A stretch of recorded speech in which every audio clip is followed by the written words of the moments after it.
ይህ ሊባኖስ ሚዲያ ነው። ሰብስክራይብ ሼር አድርጉ። ትናንትና የለቀኩትን ብዙዎቹ ገዝታችሁታል። ኢሳይያስ 5:1-9 ባለው ላይ ወይኑን ተከለ፣ ዙሪያውን አጥር ሆኖ መጠበቅ ጀመረ። ይሄንን ወይን እግዚአብሔር ይሄንን ወይን ተከለና ተንከባከበው፣ ዙሪያውን አጥር አደረገለት። ወይኑም አደገ፣ አረንጓዴ ሆነ፣ ደስ የሚል ሆነ። ከርቀት ስታዩት በጣም የሚያምር ነው። እግዚአብሔርም ደግሞ ምን አደረገ? ውሃ ያጠጣዋል፣ በደንብ ይንከባከበዋል። ምኑን? ወይኑን። በመጽሐፍ ቅዱስ አካብ የሚባል ንጉሥ ነበረ። በቤተ መንግስቱ አካባቢ አንድ በጣም ለም የሆነ ቦታ፣ እርሻ የሆነ መናፈሻ መሆን የሚችል ደስ የሚል ምንጭ ያለው ውሃ ያለው እርሻ አለ። ያ እርሻ ደግሞ የማን ነው? የናቡቴ የሚባል ሰው ነው። ስለዚህ አካብ ያንን ቦታ ተመኘው። ንጉሥ ነው፣ የእስራኤል ንጉሥ ነው። ሄደና ናቡቴን አስጠራና ምን አለው? ይሄንን እርሻ ስጠኝ፣ ይሄንን ቦታ ስጠኝ፣ ለኔ መዝናኛ፣ ለኔ መናፈሻ ላደርገው ነው። አንተ ሌላ ቦታ ከዚህ የበለጠ በጥፍ እንኳን እሰጥሃለሁና ስጠኝ አለው። ናቡቴ ምን አለ? ይህ የአባቶቼ ርስት ነው፣ የአባቶቼ ውርስ ርስት ነው፣ አልሰጥህም አለው። አካብ አዘነ። ንጉሥ እኮ ነው፣ አዘነ። ሄደና ቅስስ ብሎ ቤተ መንግስት ሲገባ ሚስቱ ኤልዛቤት አየችው። ምን ሆነ ነው አለችው። እንደዚህ እርሻውን እኮ አልሰጥህም አለኝ። አሁን አንተ የእስራኤል ንጉሥ ነህ አለችው። አሁን አንተ የእስራኤል ንጉሥ ተብለህ ትጠራለህ? ተነስና ታጠብ፣ ብላ፣ ጠጣ፣ ነገ ይህን ቦታ እሰጥሃለሁ አለችው። ከዛም በማግስቱ ሽማግሌዎችን ሰብስባ፣ ሰዎችን ሰብስባ አጉል የሐሰት ምስክር አስመስክራ ናቡቴን አስገደለችው። ሂድና ውሰደው አለችው። አካብ ደስ ብሎት ወደ እርሻው ሄዶ ለማየት ሲሄድ የእግዚአብሔር ነቢይ መጣና ምን አለው? አካብ ናቡቴን እንዳስገደልክ ያንተን ደም ውሾች ይልሱታል ብሎ ትንቢት ተናገረበት። ስለዚህ ያለ አግባብ የሚሄዱ ነገስታት፣ ያለ ምክንያት የሚሄዱ ነገስታት፣ የእግዚአብሔርን ሐሳብ የእግዚአብሔርን ነገር ንቀው የሚሄዱ ነገስታቶች ዋጋ ይከፍላሉ። እንዴት ዋጋ እንደከፈለ አካብን አሳያለሁ። እንዴት እንደከፈለ የራሱ አዛዥ ታማኝ የሚለው በጦሩ በኩል ትልቅ ስፍራ ያለው አካብን እንዴት አድርጎ እንዳጠፋ፣ ኤልዛቤትን እንዴት እዩ የተባለ ኤልዛቤትን እንዴት ከፎቅ ከስክሶ እንደገደላት እነግራለሁ። ዛሬ በአደባባይ በሚስጥር የምትሰራው በአደባባይ የሚገለጥበት ጊዜ አለ። ዋጋ የምትከፍልበት ጊዜ አለ። ዛሬ የተነሳሁት ነገር ስለ እነዚህ ሰዎች ነው። ስለ ዶክተር አምባቸውና ስለ ጄኔራል ሳለ እና ስለ ሌሎች ይሄንን ነገር ሰምታችኋል።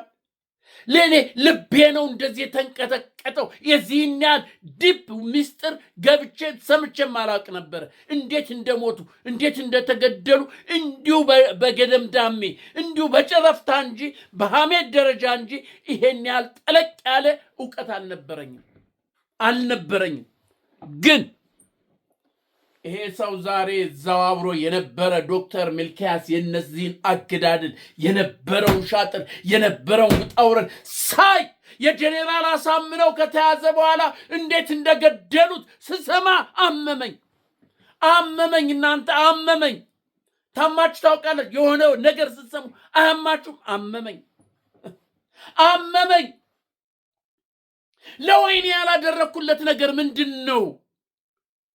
ለወይኔ ያላደረኩለት ነገር ምንድን ነው? እስቲ ፍረዱኝ። ኮተኮትኩት፣ ውሃ ጠጣሁት፣ ማዳበሪያ ያረኩለት፣ ግን ቆምጣጤ ያፈራ። ስለዚህ ያንን ደግሞ ነቃቅዬ አቃጠልኩት፣ አጥሩን ቅጥሩን ሁሉ አፈረስኩት። ለአብይ ያልተደረገለት ነገር ምንድን ነው? ንገሩኝ እስቲ። ይሄ ሁሉ ሻጥር፣ ይሄ ሁሉ ነፍሰ ግድያ ከምን የመጣ ነው እናንተ? ኧረ አያሳዝንም ወይ? አሁን የእነዚህ ሰዎች ደም ዝም የሚል ይመስልሃል? የእነዚህ ሰዎች ደም ዝም ይላል ወይ? በእግዚአብሔር ፊት አይጮህም ወይ? አይጮህም ወይ? የናቡቴ ደም ወደ እግዚአብሔር ጮኸ። የናቡቴ ደም በሐሰት የተገደለው በሻጥር የተገደለው የናቡቴ ደም በእግዚአብሔር ፊት ጮኸ። አካብ እንዴት እንደሞተ ታውቃለህ? ኤልዛቤት ከፎቅ ተወርውራ እንዴት ስጋዋ ሁሉ ተበታትኖ እንደ ፍግ እንደሆነ ስጋዋ ሁሉ ታያለህ። መጽሐፍ ቅዱስን አንብብ ስለ አካብና ስለ ኤልዛቤት። በሚስጥር የሰሩት ኤልዛቤት በሚስጥር ነው ናቡቴን ያስገደለችው። ይሄን አድርጉ ተብሎ ዋጋ ከፈለች። እና አምባቸው እነ ሳራ ሲገደሉ በሚስጥር ተመከረ፣ በጓዳ ተመከረ። እንዴት አድርገን በምን ዝሌት ተመከረ፣ ተዶለተ። እንደተመከረውም አደረጓቸው፣ በሏቸው፣ ገደሏቸው። ለአብይ ያልተደረገለት ምን አለ? አንተ ምን አለ? የእግዚአብሔር ዓላማና ይሄ ነበር ወይ? ንገሩኝ። ለወይኔ ያላደረኩለት ነገር ምን አለ? ለአብይ ያልተደረገለት ነገር ምን አለ? በአጭር ጊዜ ውስጥ የኖቤል ተሸላሚ የሆነ የአፍሪካውያን የኢትዮጵያውያንን የነገስታትን ልብ እግዚአብሔር ለአብይ አሳልፎ ሰጠው። ከዚህ የበለጠ እግዚአብሔር ምን ያደርገው? እናንተ ግን የእግዚአብሔርን ሐሳብ የእግዚአብሔርን እቅድ ሻረና ሄደና የራሱን ሐሳብ የራሱን እቅድ ሄደ። ይቀናቀኑኛል የሚላቸውን ለመንግስቴ ለስልጣን ያሰጉኛል የሚላቸውን እንዲሁ በሐሳብ በምኞት እነዚህን ሰዎች አስገደላቸው፣ በላቸው። ራሱ ልብስ ለብሶ በላቸው። ኦፕሬሽኑን መራ። ጄኔራል አሳምነውን ሲይዙት ይዘነዋል ብለው ሲነግሩት መሳሪያም የለውም፣ ምንም የያዘው ነገር የለም ካለ ስልክ በስተቀርና ይዘነዋል፣ ምንም ችግር የለም፣ ግደሉት። ከነ ህይወቱ እንዳትይዙት አላልኳችሁም ወይ? ግደሉት አሁኑኑ ብሎ ያስገደለ ሰው አብይ። እኔ አይደለም ያልኩት፣ አብሮ የነበረው ይሄ ሰው ነው ያጋለጠው። እናንተ አብሮ የነበረው ሚስጥሩን የሚያውቅ ሰው እንዴት አያምም? ታዲያ ትግራይና አማራ የማይተባበሩበት ምክንያት ምንድን ነው? ንገሩኝ እስቲ ንገሩኝ። ትግራይና አማራ አንድ የማይሆኑበት ምክንያት ምንድን ነው? ጥፋት ጠፍቷል። አዎ ጠፍቷል። ብዙ ነገር ዳሜጅ ሆኗል። ብዙ ነገር ተበላሽቷል። ግን ያ ነገር ተሽሮ ታድሶ አንድ የማይሆኑበት ትግራይና አማራ አንድ ሆነው ይሄንን ጠላቶቻቸውን ይሄን ነፍሰ ገዳይ ይሄንን አራጅ የማያስጥሉበት የማያስወግዱበት ምክንያት ምንድን ነው? ንገረኝ። ጽምዶን ከህዋት ጋር ምናምን ትላለህ። ይሄን ጉድ አልሰማህም? ይሄን ጉድ ሂልስ ግባና ስማው። ዶክተር ሚልኪያስ የእነዚህን ሰዎች ታሪክ እንዴት እንደተገደሉ እንዴት ያማል፣ በእውነት ያማል።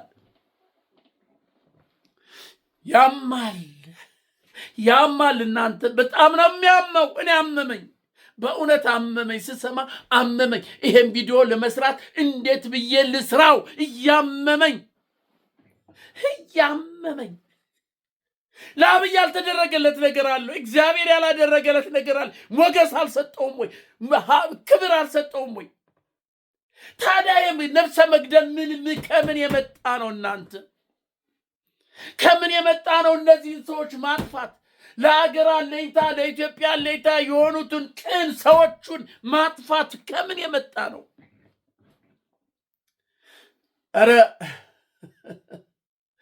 ኧረ ኢትዮጵያ በእውነት ኧረ እግዚአብሔር ያንተ ፍርድ ዘገየብን። ኧረ ዘገየ። ለአብይ ያልተደረገለት ነገር ምን አለ? በጣም አመመኝ። ይህን ስሰማ አመመኝ፣ በእውነት አመመኝ። እናንተ አመመኝ። ታዲያ ትግራይና አማራ እንዴት አይተባበሩ? ይሄን እያዩ ይሄ ብቻ ያስተሳስራቸዋል፣ ይሄ ብቻ ያጋምዳቸዋል። አንተ ይሄ ብቻ ሳረን አገሬን የሚል ሰው ቤቱ ቁጭ ባለበት እኮ ነው የተገደለው። አንተ ቤቱ ቁጭ ባለበት ስለ ኢትዮጵያ ስላለ፣ ስለ አገሬ ስላለ፣ አምባቸው ቅን ሆኖ በቅንነት ስለተናገረ፣ እንዲህ መሆን አለበት ስላለ፣ ትግራይን ሂድና ውጋ ሲባል አልወጋም። ትግራይና አማራ አንድ ህዝብ ነው። ኦሮሞ ሌላ የኢትዮጵያ አንድ ህዝብ ነው። ለምን አልወጋም ስላለ ስማው። እቅዱ ዓላማው የአማራን እና ትግራይን እርስ በርስ ለማጋደል ለማጫረስ ነበር እቅዱ። ግን አምባቸው ኖ አለ፣ አይሆንም አለ። ህወሓት እንደዚህ አድርጓል፣ የበደላለ እንትን ያሉ አሉ። እነሱ በግል መቀጣት አለባቸው፣ በግል መጠየቅ አለባቸው። ህዝብ ምን አደረገ? ህዝብ ለህዝብ ምን አደረገ? አላደርገውም።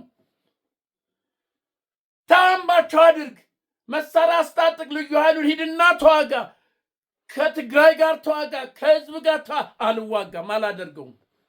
ለምን? የትግራይ ህዝብና የአማራ ህዝብ፣ የአማራ ህዝብና የኦሮሞ ህዝብ፣ የአማራ ህዝብና የአፋር ህዝብ፣ የአማራ ህዝብና የሶማሌ ህዝብ፣ የአማራ ህዝብና የደቡብ ህዝብ አንድ ነው። ለምንድን ነው እርስ በርስ የምናጋድለው የምናባለው?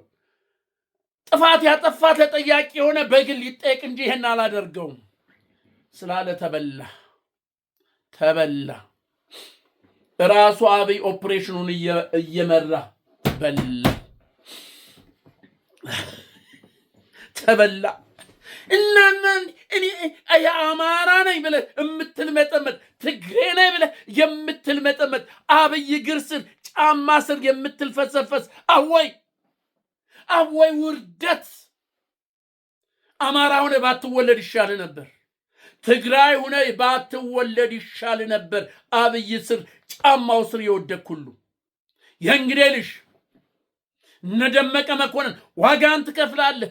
ደመቀኔ እንደዚያ የሚያደርግ ነው ብዬ አስቤም ገምቼም አላቅም። የሚገርማችሁ በጭራሽ ደመቀ እንደዚህ አይነት ሴራ ውስጥ ይገባል? በጭራሽ። ለካ ዋናው አቀነባባሪው እሱ ነው።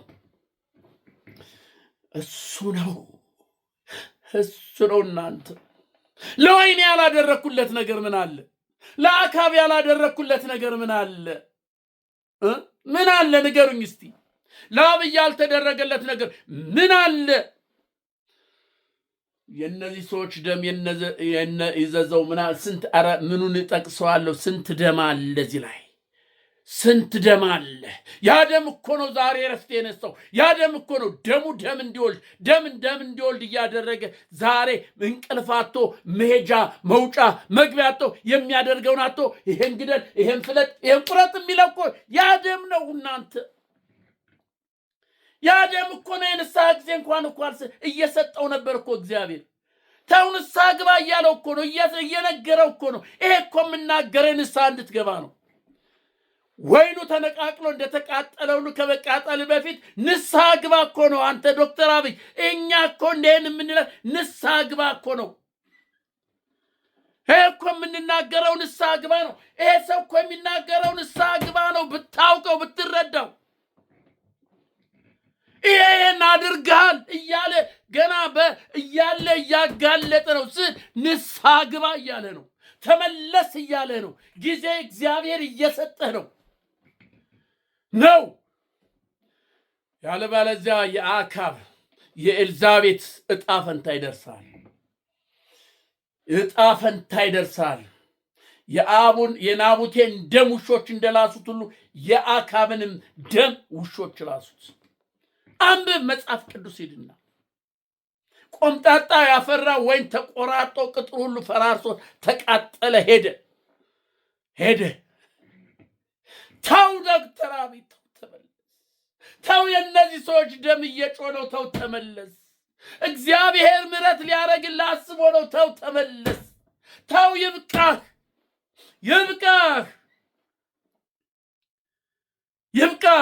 በዙሪያ ያሰለፍካቸውን ሐሰተኛ ነቢያቶች የሚሉን አትስማ። ቃሉን ስማ። ቃሉን የእነዚህ ሁሉ ሰው ደም አለብህ። ደመቀ ደም አለባችሁ።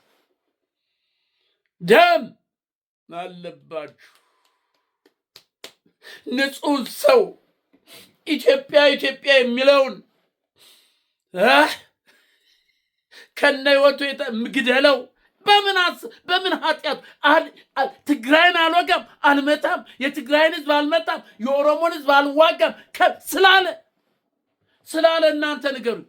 ታዲያ ትግራይና አማራ የማይተባበርበት አማራና ኦሮሞ የማይተባበርበት ምክንያት ምንድን ነው? እነ ለማን እንዴት ነው ያደረገው? እነ ውርሴ በርጌ ነው ምናምን የሚባል እንዴት ነው የተገደሉት? እና ሁለቱ የማይተባበርበት ምንድን ነው? ነፍሰ ገዳይ የሆነውን ለማስወገድ አንድ የማይሆንበት ምክንያት ምንድን ነው? ይህን ሰምተህ አንድ የማትሆን አማራም ትግሬም ኦሮሞም ባትወለድ ይሻል ነበረ። ባትወለዱ ይሻላችሁ ነበር እናንተ።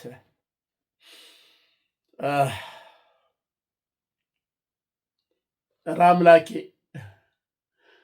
ምነው ፍርድ ዘገየ? ምነው ፍርድህ ዘገየ? ገና ስንት ጉድ ይወጣል እናንተ። ገና ስንት ጉድ ይወጣል። ኧረ ስንት ጉድ ይወጣል። ውይ እኔ ዶክተር አብይ እንደዚህ የሚያደርግ ይመስላሉ? ፊቱን ስታዩት፣ መልኩን ስታዩት የዚህ አይነት ነገር የሚያደርግ ይመስላችኋል? ይሄ እኮ አብሮ የነበረ እኮ ሰው ነው ያወጣው፣ ግልጹን ያወጣው። እናንተ እኛ እኮ እስካሁን ስንሰማው በገደም ዳሜ ነው እኮ። ገና እኮ እናምባቸው እነ ሳራ በአንድ ቀን ሲገደሉ ብዙ ሰዎች እዚህ ኧረ አብይ ነው ሲሉ ተጣልተናል፣ ፋይት አድርገናል። አብይ ይሄን አያደርግም፣ የእግዚአብሔር ሰው ነው፣ በእግዚአብሔር የተቀመጠ ነው፣ ይሄን አያደርግም ብለን ስንቶቹ ጋር ተጣልተን ኖ አብይ ነው ያደረገው። ለካ እውነታቸውን ነበር። አብይ እንዳደረገው ያውቁ ነበር። እኛ ግን አማይነን የእግዚአብሔር ተከታይ ነን የምንል አናቅም ነበር። ገዳዩን ነፍሰ ገዳዩን እንሟገትለት ነበር። ከነፍሰ ገዳይ ጋር ቆመን ነበር። ለዛ ይቅርታ ጠይቃለሁ፣ እግዚአብሔርን ይቅር በለኝ እላለሁ። ከነፍሰ ገዳይ ጋር ነበርኩኝ። የነፍሰ ገዳይ ጠበቃ ነበርኩኝ። የነ ሳራ የነ አምባቸው የነ ቤንት ወርጌ ገዳይ ጋር ነበርኩ። ለካ የዚህ አባገዳዎች የከረዩ አባገዳዎች ገዳይ ጋር ነበርኩኝ። እምሟገት ተው እያልኩ ምን ማገት ይቅር በለኝ ብያ ንስሐ ገብቻለሁ።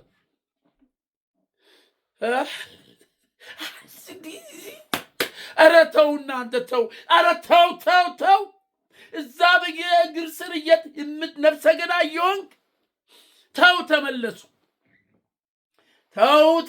ይብቃችሁ። ዶክተር አብይ ይብቃህ፣ ተመለስ። እግዚአብሔር የምሕረት እጁ ሰፊ ነው፣ ይቅር ይላል። ተመለስ፣ ይብቃህ፣ ተመለስ። ሌሎችም ተመለሱ፣ ተመለሱ።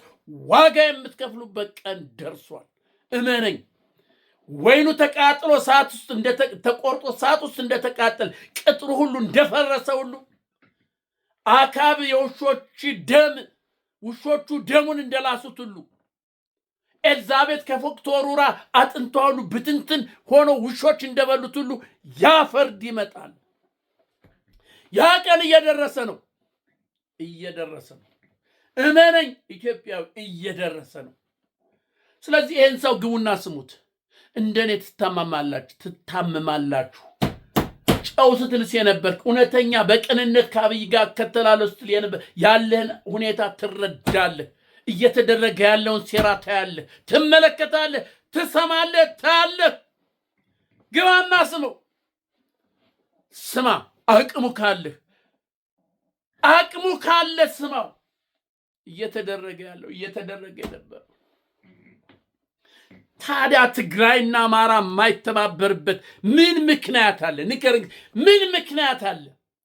እንዲገደል እንዲጨረስ ከምድረ ገጽ እንዲጠፋ የተደረገው አማራና ትግራይ እንዴት አንድ ሆኖ አንሞትም ለህልውናችን አንድ እንሆናለን የማይልበት ምክንያት ምንድን ነው? ንገረኝ። ሙሉውን ስማው። ደግሞ ይሄንን ቪዲዮ እስከ መጨረሻው ስማው። ለወይኔ ያላደረኩለት ምን አለ? ምንም። ለአብይ ያልተደረገለት ምን አለ? ምንም። በምድር ላይ የሚሆነው ሁሉ፣ በነገስታት ላይ የሚሆነው ሁሉ ሞገስ ተደርጎለታል። በየትኛው ትምህርቱ በየትኛው እውቀቱ ነው መጥቶ እዚህ ቦታ ላይ ተቀመጠ? የእግዚአብሔር ሐሳብ ስለሆነ መጥቶ ተቀመጠ። ግን እግዚአብሔር መልካም ነገር እንዲያደርግለን ነበር ሞገስ ሰጠው። በነገስታት በገዢዎች በኢትዮጵያን ፊት ሞገስ አደረገለት። ግን ቀየረው። እሱ በራሴ በጥበቤ በእውቀቴ ይህን መንግስት አጸናለሁ ብሎ ተቀናቃኝ ያላቸውን የፈራቸውን በቅንነት የሚሄዱትን ሁሉ አጠፋ፣ ገደለ። ደም በእጁ ላይ ተቀመጠ። ያ ደም እንዴት አድርጎ ነው ዙፋን ላይ አስቀምጦት ህዝብን እንዲገዛ የሚያደርግ? ይሄ ሁሉ ካታ፣ ይሄ ሁሉ ውጣ ውረድ፣ ይሄ ሁሉ እልቂት ከምን የመጣ? ከኃጢአት። ይሄ ደም አላ ያንቀዠቅዣላ። ይሄን አድርግ ይለዋላ። ለቃ ፍርሃት ይለቅበታል። አይምሮውን እግዚአብሔር ወስዶታል። ስለዚህ የሚያደርገው ነገር ሁሉ ትክክል ይመስለዋል። ኃይሉ በጉልበቱ በእውቀቱ ኢትዮጵያን እየመራ ይመስለዋል። መብራት ስላደረገ ዘንባባ ስለተከለ መንገድ ስላብለጨለጨ ይሄ እግዚአብሔር እኔ የሚለውን ነገር በውስጡ አስቀመጠ። አይምሮን ወሰደ። ግን ፍርድ ይመጣል። ፍርድ እየመጣ ነው። እመነኝ፣ ፍርድ እየመጣ። እናንተ ኦሮሞ፣ አማራ አንድ ሁናችሁ ተባብራችሁ ይሄንን ነፍሰ ገዳይ ይሄንን አረመኔ ካላስወገዳችሁ ባትሆኑ ይሻላችሁ ነበር። ኢትዮጵያዊ ባትሆኑ ይሻላችሁ ነበር።